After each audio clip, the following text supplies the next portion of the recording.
꽃샘추위가 물러나고 화창한 날씨가 이어지는 봄철을 맞이해 야외 활동을 계획하시는 분들 많으실 것 같습니다. 이 시기엔 등산객이 늘어나는 데다 영농 준비를 위해 불을 다루는 경우가 있어서 산불이 많이 발생하는데요. 그렇습니다. 그래서 오늘 남성현 산림청장을 자리에 모시고 어떤 점 주의해야 하는지 또 산불 대응 방안을 위해서는 어떤 방안을 마련해야 하는지까지 들어보도록 하겠습니다. 어서 오십시오. 네, 안녕하세요. 예, 날씨가 따뜻해지면서 좋긴 한데 네. 이 기간에는 산불을 좀 조심해야 되잖아요. 보니까 네. 지난달 1일부터 네. 봄철 산불 조심 기간이 이제 시작이 됐거든요. 네. 특히 이번 산불의 특징 좀 짚어주실까요? 예, 저희가 매년 이제 봄철에 산불이 많이 나기 때문에 네. 2월 1일부터 이제 5월 15일까지를 봄철 산불 조심 기간으로 이제 설정을 해서 네. 특별 대책을 이제 강구하고 있습니다. 네. 그러니까요. 일상화되고 또 대형화된다는 얘기를 들었습니다. 네, 네. 어떤 이유인가요? 그러니까 이제 종전에는 이제 봄에 하고 가을에만 산불이 나는데 예. 네. 최근 들어서는 이제 기후 위기로 인해서 이게 굉장히 지구촌이 산불로 지금 큰 피해를 입고 있잖아요. 그렇죠. 그러니까 여름에 한여름에 비 올 때 장마철 빼놓고는 계속 불이 나고 있습니다. 그래서 일상화되고 있고 그다음에 대형화되고 있습니다.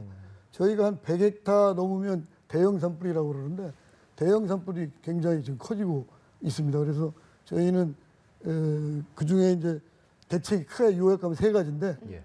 하나는 가능하면은 이제 산림 과학에 기초해서 과학적인 시스템을 구축을 하고 두 번째는 이제 AI 시스템을 통해서 이 첨단 기술을 활용을 하고요. 네. 세 번째는 무엇보다도 산림청을 중심으로 해서 관계 부처, 지자체가 유기적인 협력이 굉장히 중요하다 이렇게 말씀드릴 수가 있습니다. 네, 앞서서 이제 산불이 발생하는 세 가지 요인에 대해서 좀 짚어주셨잖아요. 네. 근데 보니까 사람의 부주의로 인한 산불 발생도 네, 많다면서요. 네, 네.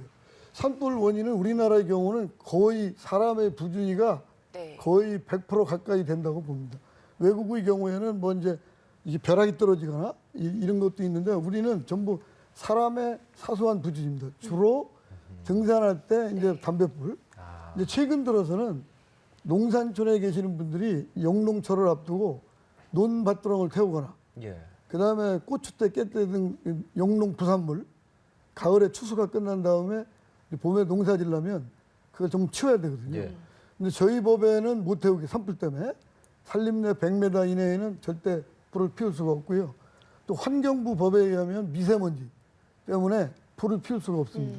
그래서 저희가 그걸 대체적으로 해서 저희가 산림청, 농촌진흥청, 네. 농림축산식품부, 각 시도 해서 이제는 찾아가는 영농부산물 파쇄 서비스를 해주고 있습니다.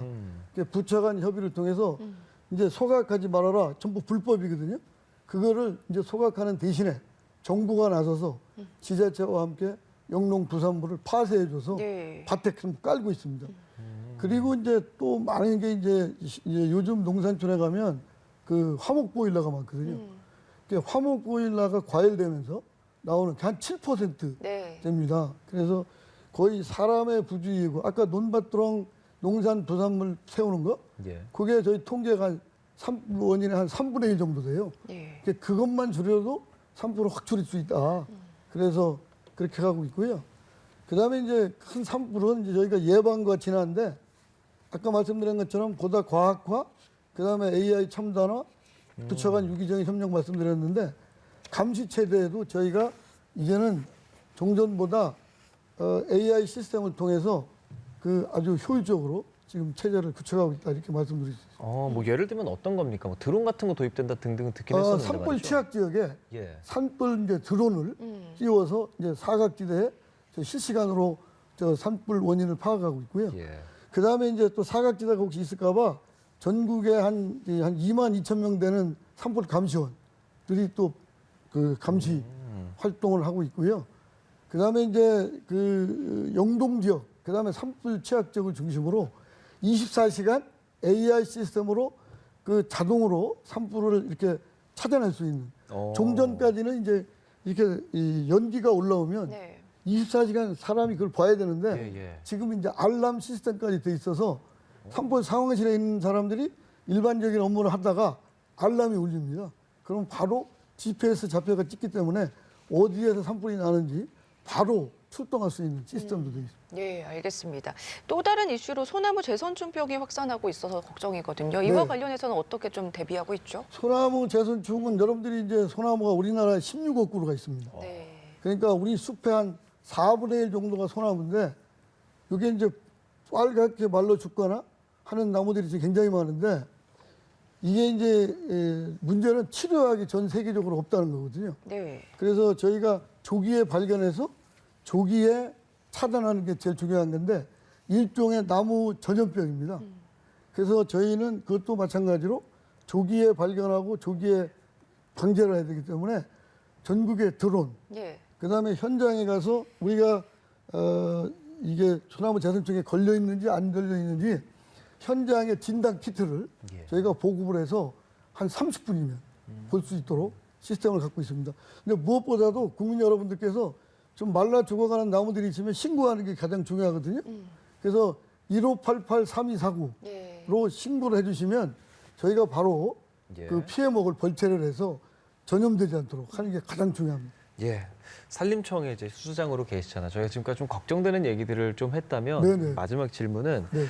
지역 소멸 위기에 또 대응할 수 있는 어떤 그 산림의 그런 사례가 있다. 네. 보니까 인제 자작나무 숲이 좀 나옵니다. 네네. 말씀 좀 해주실까요?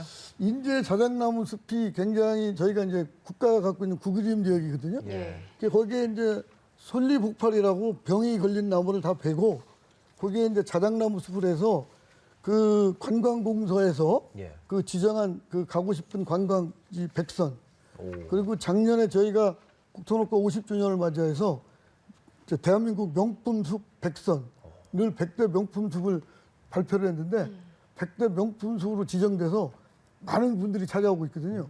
그게 지역 주민의 소득 향상도 되고 지역 경제 활성화도 되고. 그렇네요. 그래서 저희가 통계를 보니까 336억 원 정도의 경제적 파급 효과가 있다.